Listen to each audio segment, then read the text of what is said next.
Assalamualaikum warahmatullahi wabarakatuh. Halo, perkenalkan nama saya Muhammad Hafizah Parisman. Saya dari Prodi Pendidikan Teknik Mesin Universitas Sriwijaya angkatan 2023. Di sini saya ingin menjelaskan tentang proses produksi dan pengerjaan panas. Dari sini. Ayo ikut saya. Oke, gua akan jelasin dulu apa itu proses. Proses adalah cara, metode, dan teknik bagaimana sesungguhnya sumber-sumber tenaga kerja, mesin, bahan, dan dana yang diubah untuk memperoleh suatu hasil. Sedangkan produksi sendiri adalah kegiatan untuk menciptakan atau menambah kegunaan suatu barang atau jasa. Jadi, bisa kita simpulkan, proses produksi merupakan kegiatan atau rangkaian yang saling berkaitan dan memberikan nilai atau menambah nilai kegunaan terhadap suatu barang. Suatu proses produksi yang bertujuan memberi nilai suatu barang dapat dilihat dari proses produksi yang mengelola bahan baku menjadi barang setengah jadi atau barang jadi. Untuk menghasilkan suatu produk dapat dilakukan melalui beberapa cara, metode, dan teknik yang berbeda-beda. Walaupun proses produksi sangat banyak, tetapi secara garis besar dapat dibedakan menjadi dua jenis, yaitu proses produksi terus-menerus dan proses produksi terputus-putus. Nah, definisi dari dua jenis itu yaitu proses produksi terus-menerus adalah proses produksi di mana terdapat pola urutan yang pasti dan tidak berubah-ubah dalam pelaksanaan produksi yang dilakukan dari perusahaan yang bersangkutan, sejak dari bahan baku sampai menjadi bahan jadi. Sedangkan proses produksi terputus-putus adalah proses produksi di mana terdapat beberapa pola atau urutan pelaksanaan produksi dalam perusahaan yang bersangkutan sejak bahan baku sampai menjadi produk akhir. Selanjutnya yaitu faktor-faktor produksi. Faktor-faktor produksi memiliki 4 faktor, yaitu faktor alam, faktor tenaga kerja, faktor modal, dan faktor keahlian.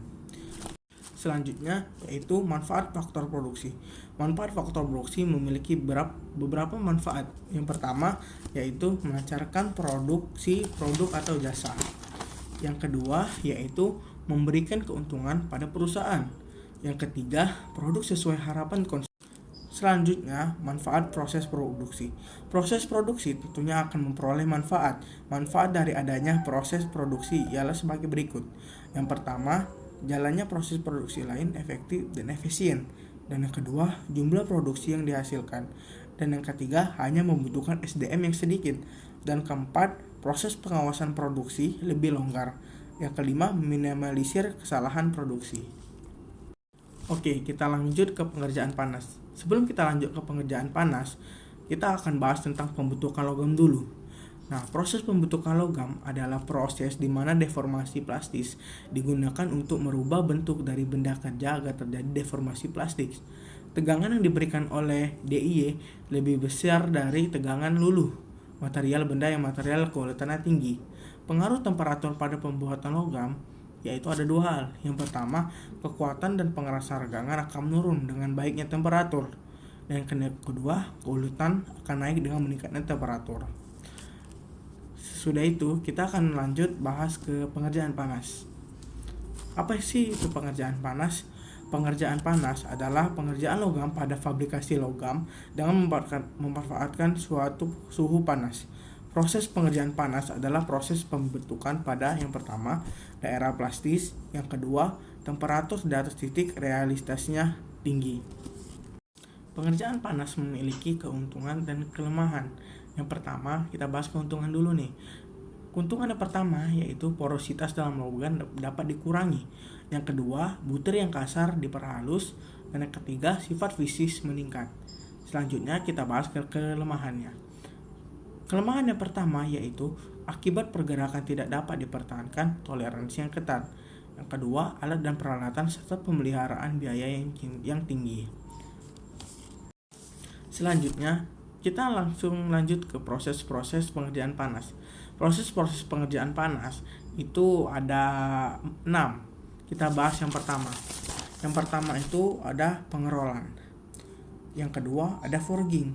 Forging ini terbagi menjadi 6 macam. Yang pertama ada hammer forging, yang kedua ada drop forging, yang ketiga ada press forging, yang keempat ada offset forging, yang kelima ada roll forging, dan keenam ada swagging. Lanjut ke proses yang ketiga, yaitu entruksi.